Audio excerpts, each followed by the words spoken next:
Yan, so what's up mga farmers? Welcome back to my channel, Search at the Farmer, ang gurong magsasaka ng Sibungas, Cebu, Philippines.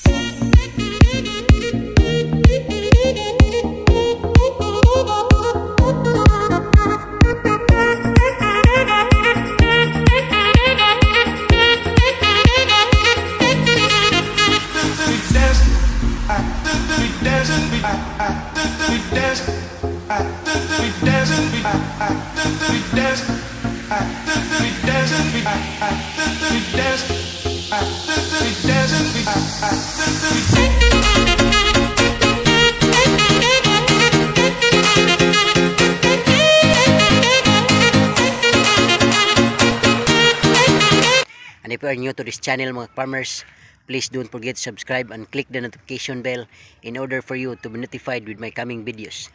Thank you and enjoy this vlog.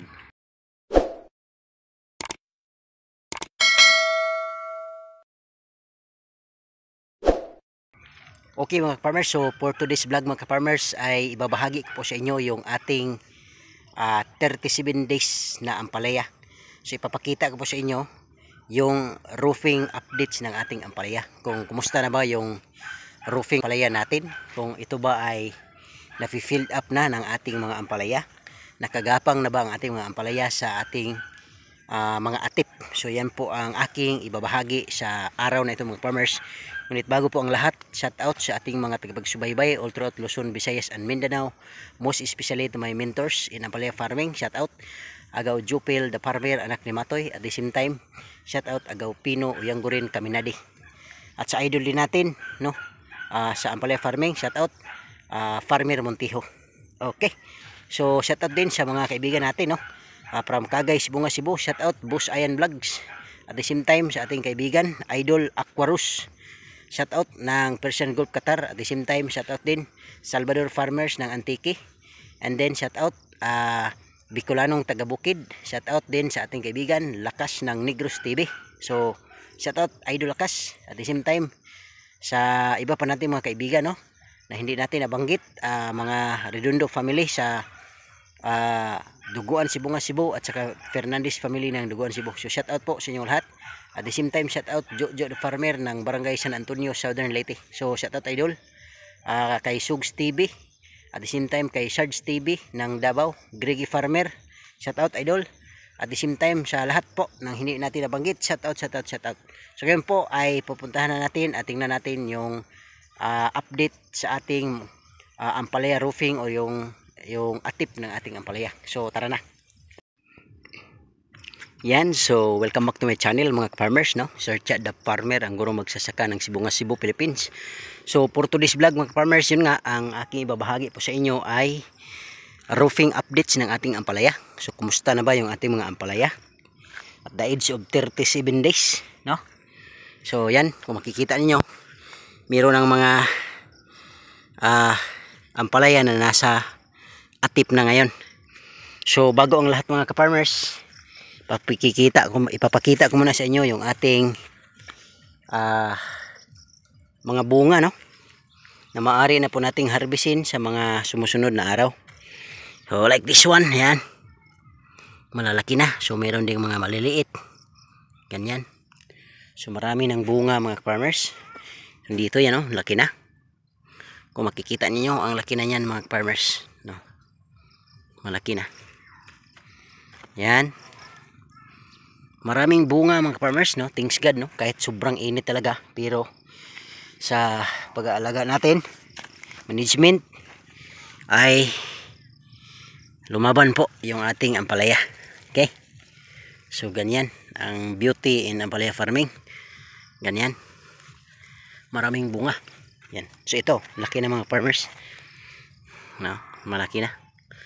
Malapit ng harvestin yan lang siguro by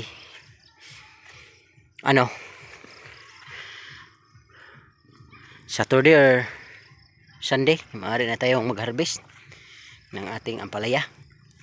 So ganyan, ito malaki na. Okay, so dako tayo dito sa kabila mga farmers.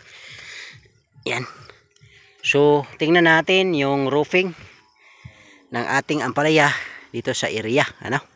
Okay, so yan, may ipiniprepare akong hagdan mga farmers. Ito pa bunga para maipapakita po sa inyo yung roofing updates ng ating ampalaya. So dito tayo aakyat. Okay, iingat lang tayo kasi baka mahulog tayo. Ganyan mga ka-farmers. So yan, gusto ko pong ipapakita sa inyo mga farmers yung ating ampalaya. So yan ang roofing updates ng ating ampalaya mga farmers. So ganyan, dito mga farmers malaki ang space dahil dyan sa na puno ng mangga. Kaya yung plot ay inusog natin ng mga 1 meter siguro, kaya ito mga almost 5 meters ang distance mga farmers. Supposedly 4 lang. Okay, so ito na yung ating update ng ating roofing sa ating ampalaya mga farmers. So yan po yung hitsura ngayon ng ating ampalaya. So far mga farmers, sa ating nakikita, yan, zoom natin, ganyan. So yung roofing ng ating ampalaya mga farmers is unti-unti na pong inaakyatan ng ating mga ampalaya. So edad ng ating ampalaya, once again 37 days mga ka-farmers. And then yung ampalaya natin is 306 hills. Ngunit 300 na lang yung nabuhay kasi mayroong 6 na mga farmers na damage dahil sa kambing ni mama. Na mga farmers natanggal sa lupa. Okay, ganyan. So yan, yun nga mga farmers, itong plot 1, 2, 3, 4, 5 and 6, yun po ang 37 days. Tapos the remaining plots na nandoon ay 34 days kasi ang nahuli ng 3 days yung pagtanim natin doon sa kabila mga farmers, due to time constraints since nagtatrabaho tayo, tapos na busy tayo sa Cebu Provincial Meet trainings. So naantabay ng kunti yung ating ampalaya mga farmers, pero so far so good naman mga farmers. Okay, so ngayon bababa tayo, tapos tingnan natin yung ibang plots, no? So dito mga farmers, makikita ninyo yan. So yan sumiro ng mga umakyat dito sa atip ng ating ampalaya. Yan, dito din sa kabila ay meron din. Tapos may mga bunga na tayo na malaki-laki na. Yan, ganyan. Tapos merong mga sumusunod. Yan. Okay, so ang mga farmers is 37 days old, pero hindi pa po tayo naka-try mag-apply ng insecticides, fungicides at foliar, because based on my observation mga farmers, yung ating ampalaya ay wala po namang problema. Okay, so after first harvest pa i-spray na ako. Actually meron akong mga nabiling mga mga insecticides, fungicides at foliar na ready na nating i-apply, no?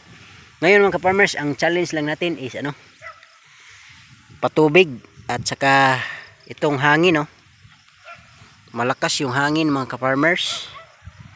Nandito yung anak ko. Yan. So ganyan mga ka-farmers. Pero so far naman mga ka-farmers, as long as yung tubig, yung supply ng tubig namin dito, kahit medyo mahal, 50 pesos per cubic meters, okay lang, no? Ganyan mga ka-farmers. Tapos what is good sa 37 days mga ka-farmers na hindi pa po natin applyan ng spray, wala po namang nakikitang mga halimbawa sign of pamamarako. Wala po tayo nakita mga farmers so far, no? Maganda po yung tubo na apply natin, maybe because this is the first time na itong lugar na to mga farmers ay inaampalaya. Okay, so yan, may bunga dito sa baba. Okay, may mga bunga na mga ka-farmers. Ito, ang laki na mga ka-farmers. Yan. Ang laki na yan mga ka-farmers. So yun nga, by Saturday or Sunday, I think, makapag-harvest na tayo. First selection natin. Ito kasi hindi pa. Kasi yung group niya mga ka-farmers yan, hindi pa masyadong matured. Hindi malayo. Mag-i-expand pa kasi yan. Naon siya kanak? Oh, adto dito. Check up pa dito. Yung anak ko mga ka-farmers, nagsurvey sa ano natin, ampalaya.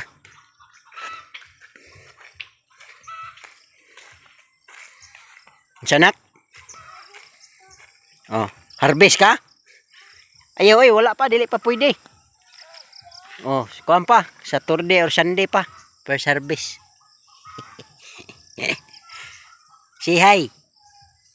Yan. Yung wife ko rin mga farmers nandun. Okay.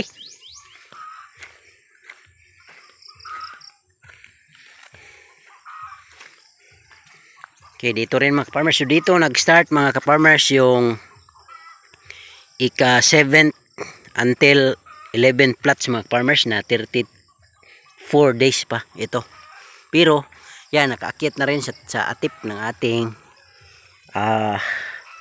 ampalayahan, no? Sa building natin, yung atip natin ay na unti-unti na rin na occupy ng 34 days na ampalaya. Okay? Ganyan. Pero so far mga farmers, kahit 34 days, maraming bunga. Yan o, tingnan nyo. Yan o. Maraming bunga mga farmers. Yan. Ganyan. So yan mga farmers. Yan o. So maraming bunga mga farmers. Kahit 34 days pa lang dito. Okay. Ganyan. So ang kaibahan sa 34 days at 37 days is very very evidential, no? Yung mga nakaakyat dito sa atip ay kunti pa lang. Hindi katulad doon sa 37 days na marami-rami na nandito na sa atip. So ganyan. Pero so far maraming bunga. Yan. Yan bunga. Yan. Kunti bunga. Tapos yan. Mga bunga na oh. Ganda. Ito mga farmers. Yan pa. So yan po yung hitsura ngayon ng ating ampalaya. At the age of 37 days yan. Kasama ito 34 days ito dito. Yan, tingnan natin dito. Akyat tayo ng kunti mga farmers. Yan o.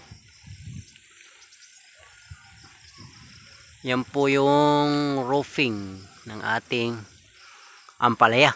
So far mga farmers, yung aking roofing ng ampalaya is hindi pa actually tapos.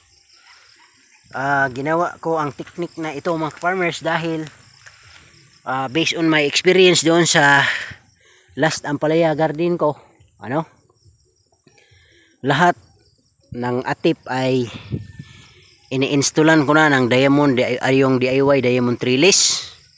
Pero dahil sa init, ulan na na-expose sa medyo matagal na panahon, mga almost 2 months siguro bago, hindi pa, yes, almost 2 months na bago siya na-occupy yung buong area, naabutan tayo na nag-degrade yung quality ng ating flat tip na astrobag. So ganito, humina yung kanyang lakas, kaya nag-install ulit tayo. Kaya ang ginawa ko mga farmers as learnings from that, yung ating DIY diamond trellis ay ini-install natin per side, left and right is only 2, like this one. Dinidivide ko every 1 meter. 1 meter from there, then 1 meter din papunta dito. Ganyan. So dalawang part muna yung aking ini-installan ng DIY diamond trellis. Ganyan. Dito. Para pag umabot na yan dito mga farmers, saka ko na a-applyan dito. Okay, so ganyan po, para hindi po maabutan na magdi-degrade yung ating quality ng ating ng ating flat tape. Kasi sa Bisaya pamutago ba mga farmers. So para dili ta maabtan sa pagkatago, kinahanglan nga unti-unti, gradual yung ating pag-install. So dito makikita nyo wala. Dito sa gitna wala akong nilalagay. Okay? Para hindi po maabutan na humina yung quality na. Ganyan 1, 2. Yan din. Tapos dito sa gitna wala. Ganyan. So ganyan mga ka-farmers. And I think yun po yung update ng ating Ampalaya Roofings mga farmers. Thank you so much. Okay mga farmers, at yun po yung updates ng ating Ampalaya Roofing for today. So maraming salamat sa inyong panonood at suporta dito sa channel ni Sir Cha the Farmer, ang guro magsasaka ng Sibungas, Cebu, Philippines. So sa mga nakadaan at hindi pa nakapag-subscribe, please support my channel, help me grow. Like, subscribe and share po. So once again, this is Sir Cha the Farmer. Thank you so much. Bye bye and thank you.